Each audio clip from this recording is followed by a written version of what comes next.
So ayun po no, dahil maghahapon na naman no, ay naisipan kong gumawa ng another alternatibong pagkain na aking mga alagang Rhode Islander no. So ang menu ko po sa araw nito para sa kanila ay mix po no ng sapal ng niyog, madre de agua at lalagyan din po natin ng molasses.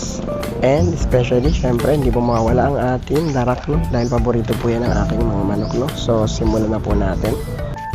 So after ko nga po may prepare no yung aking paghahaluan no, ay sinimulan ko na po yung paglilinis ng aking asoran. Bali ang plano ko dito ay linisin ko muna no, pero naisip ko ay masyado ko matatagalan na. So kaya ang ginawa ko po ay hinarvest ko na lang sila na hinarvest at sabi ko nga po mamaya ko na lang sila pipilian harvest ko na.